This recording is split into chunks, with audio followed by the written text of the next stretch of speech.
सिद्धारमैया साहब ने, डीके शिव कुमार साहब ने आपको बताया, कांग्रेस चुनाव समिति ने एक बार फिर बहुत सारी सीटों पर तफसील से चर्चा की। आपने देखा कि 124 विधानसभा की सीट कांग्रेस पहले ही बहुत दिन पहले घोषणा कर चुकी, 42 सीटों की घोषणा हमने और कर दी। कांग्रेस ने तो 2/3 से ज्यादा सीटों की घोषणा कर दी, पर बीजेपी एक सीट की भी घोषणा नहीं कर पाई। क्या हम जेपी नड्डा जी से पूछ सकते हैं, नड्डा साहब आपको किस बात का डर सताता है? नड्डा साहब को डर क्यों लगता है? क्या इसलिए कि बोम्मई जी और नड्डा साहब और मोदी जी और अमित शाह जी जानते हैं कि भाजपा ने सीट घोषित की और भाजपा में भगदड़ मची। भगदड़ के डर से वो सीट अनाउंस करने से डर रहे हैं। नड्डा साहब डरिए मत, क्योंकि 40% कमीशन के भ्रष्टाचार का सच तो 6.5 करोड़ से अधिक कर्नाटका के हमारे भाई बहन जान चुके हैं। और कब तक आप खैर मनाएंगे? मुख्यमंत्री कहते हैं मैं अपनी सीट से नहीं लड़ूंगा, मुझे दूसरी सीट दे दीजिए। अधिकतर मंत्री कहते हैं मैं अपनी सीट से नहीं लड़ूंगा, मुझे दूसरी सीट दे दीजिए।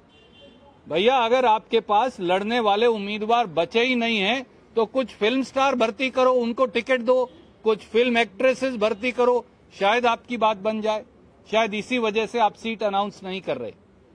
और दूसरा महत्वपूर्ण मुद्दा जो आप दोनों ने उठाया, फेडरलिज्म, संघीय ढांचा जो इस देश में है, उस पर कोई आक्रमण नहीं कर सकता।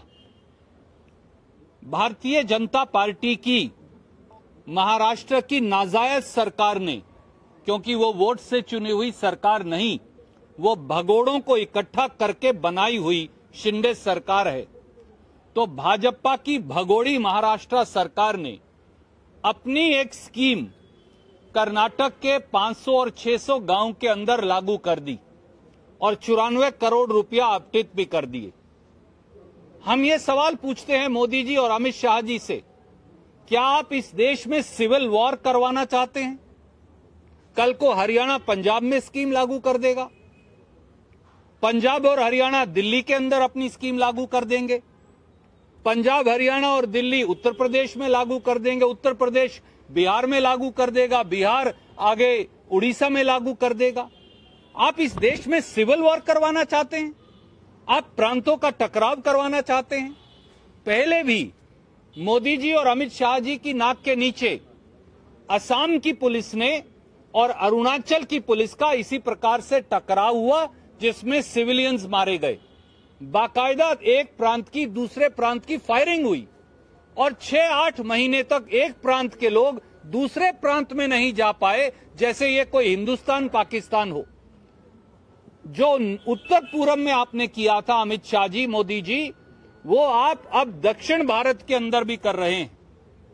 आपने अरुणाचल प्रदेश, मणिपुर और असम का झगड़ा करवाया, बॉर्डर डिस्प्यूट करवाया, लोग मरवाए। 8 महीने तक मणिपुर का आदमी असम नहीं आ पाया, क्यों? अरुणाचल का आदमी असम नहीं आ पाया, क्यों? ये हमारा मुल्क है, हम कहीं भी जाएं। अब आप महाराष्ट्र और कर्नाटक का झगड़ा करवा रहे हैं जानबूझकर। दोनों जगह आपकी सरकार है, हर रोज मोदी जी बार बार वहां जाते हैं। बसवराज बोम्मई के अंदर तो इतनी हिम्मत नहीं बची, वो इतने कमजोर मुख्यमंत्री हैं कि वो ना कर्नाटक के हितों की रक्षा कर सकते, ना हमारे कन्नड़ा भाई बहनों के हितों की रक्षा कर सकते। ऐसे मुख्यमंत्री को, जैसा आप दोनों ने कहा, बगैर विलंब के इस्तीफा दे देना चाहिए, नहीं तो उसे बर्खास्त करना चाहिए। और दूसरी तरफ मिस्टर शिंदे, जो महाराष्ट्र के मुख्यमंत्री हैं, वो हिंदुस्तान के संघीय ढांचे का और संविधान की धज्जियां उड़ा रहे हैं। महाराष्ट्र के गवर्नर को आर्टिकल 356 का इस्तेमाल करके उनकी सरकार को और मुख्यमंत्री को बर्खास्त किया जाना चाहिए।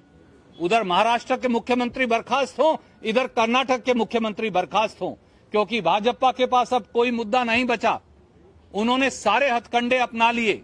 हिंदू मुसलमान, शमशान कब्रिस्तान, जातियों का टकराव, SC ST का टकराव, लिंगायत वोका लीगा का टकराव, अब कुछ नहीं बचा तो अब प्रांतों का टकराव करवा रहे हैं। केवल और केवल तोड़ने की ये नीति है।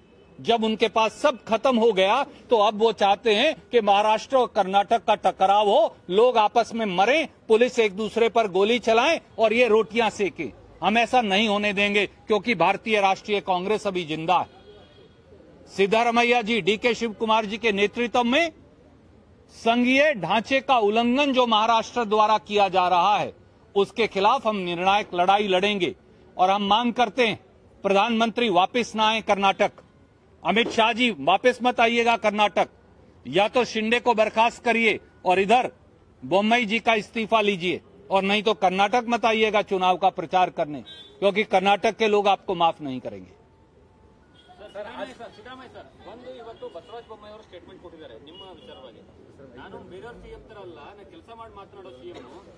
ಮೀಸಲಾತಿ ಮತ್ತೆ ಒಳ ಮೀಸಲಾತಿಗೆ ನೀವು ಪರವಾಗಿದ್ರೋ ವಿರೋಧವಾಗಿದ್ರೋ ಸಿದ್ದರಾಮಯ್ಯ ಸ್ಪಷ್ಟಪಡಿಸಬೇಕು ಅಂತ ಕೇಳಿದ್ದಾರೆ. ಯಾರು? ಬೊಮ್ಮಾಯಿ. ಸೋಷಿಯಲ್ ಜಸ್ಟಿಸ್ ಪರವಾಗಿರೋರೇ Congress party.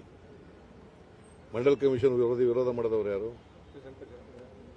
Higher learning institution ಮೀಸಲಾತಿ ಕೊಟ್ಟೆ ವಿರೋಧ ಮಾಡಿದವರು ಯಾರು? ಇದು ಕೊಟ್ಟವ್ರು ಯಾರು? Congress government. 73rd 74th amendment ವಿರೋಧ ಮಾಡಿದವರು ಯಾರು? ಬಿಜೆಪಿ. ಅವ್ರು ಯಾವತ್ತಾರು ರಿಸರ್ವೇಷನ್ ಬಗ್ಗೆ ಇದಾರ? ಕಮಿಟ್ಮೆಂಟ್ ಇದೆಯಾ ಅವರಿಗೆ? ಸೋಷಿಯಲ್ ಜಸ್ಟಿಸ್ ಬಗ್ಗೆ ಕಮಿಟ್ಮೆಂಟ್ ಇದೆಯಾ?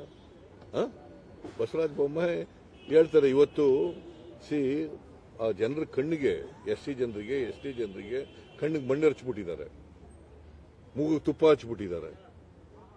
ಅದಕ್ಕೆ ಅದನ್ನ ಡಿಫೆಂಡ್ ಮಾಡ್ಕೊಳ್ಳಿಕ್ಕೆ ಇವೆಲ್ಲ ಹೇಳ್ತಾ ಇದ್ದಾರೆ.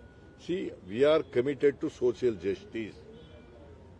We are committed to preferential treatment to the poorest of the poor. Vulnerable sections of the society. So, for which there is no compromise at all. Thank you. Okay.